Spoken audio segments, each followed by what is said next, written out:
I have no idea why Mr. Trump so kind of Mr. Putin, because their views on politics, on particular issues, they 100% different. From migration to the economy, they 100% different politicians, but they like each other, and it's strange. But well, I would say that international relationships between Kremlin and foreign countries, they wasn't the hot issue inside of Russia. So, well, someone is good for Putin, someone is bad. It doesn't care for me. Now, Lucy, there is one very specific issue which Mr. Navalny is lending his thoughts to, and I'm sure that President Putin inside the Kremlin is thinking about the same thing also, and that is sanctions, the future of Western sanctions, particularly US sanctions on Russia. Of course, they were imposed after the annexation of Crimea and Russian intervention in Ukraine.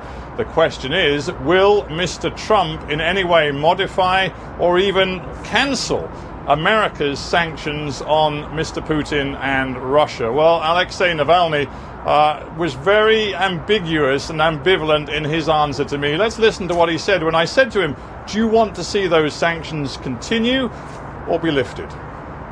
I cannot support this part of sanctions which applied towards Russian economy in general, since I'm a Russian citizen. But I will be definitely very, very unhappy if Mr. Trump will ease and cancel this part of the sanction which apply to the particular personalities like friends of Vladimir Putin or Putin's oligarchs or corrupt officials who is in his closest circle. Because actually this part of sanction is very nice for the Russian people, and it's supported. I'm joined by Fyodor Lukyanov, who is one of Russia's leading foreign policy experts. He edits the magazine Russia in Global Affairs. And Fyodor Lukyanov, you look at the US-Russia relationship very closely. To what extent do you believe that Donald Trump is going to fundamentally shift and change the US-Russia relationship? You know, I belong to those here who were skeptical from the beginning, because we have a lot of enthusiasts who really believe that Trump will open a new era in relationship. I think that Trump, in fact, if we disregard a lot of very strange statements made by many people around him and about him, he is actually an American nationalist with a very strong belief in using force. The difference between Trump and his predecessors is that he's not about to change the world, and he's not about to change anybody. He's just about to use force to promote US national interest. I asked Alexei Navalny specifically about sanctions. He wants to see those sanctions maintained, particularly the specific targeted sanctions against individuals. Now, Mr. Trump suggested that he might be open to a deal with Vladimir Putin, sanctions eased in return for Russia's agreement to reduce nuclear armaments. Do you see a deal in the making?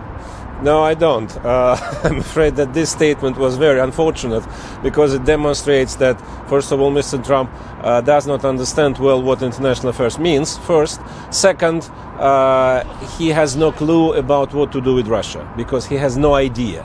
He has maybe a real desire to improve relationship, but to put in this way, to expect Russia to cut nuclear arsenals in return for lifted sanctions, that's naive. There's been some excitable talk in this city about a very rapid summit meeting between Putin and Trump. They're talking about meeting in Iceland, in Reykjavik, invoking the spirit of Reagan and Gorbachev. Realistic or not? What do you see happening in the first weeks and months?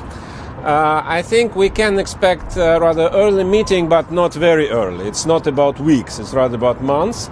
Reykjavik, why not? Really, to recall old good time of the Cold War, Gorbachev-Reagan. I would personally say that due to very, very much change international environment, it should be meeting somewhere in Asia, not in Atlantic, but in Pacific. But it's up to them to decide. And in a word, what's your message to all those around the world who've listened to all of those allegations about dirty tricks, about hacking and honey traps, and believe that in some ways Russia has engineered Donald Trump's presidency? What's your message to them? I'd love to believe that it would be correct. Unfortunately, I don't think it was the case.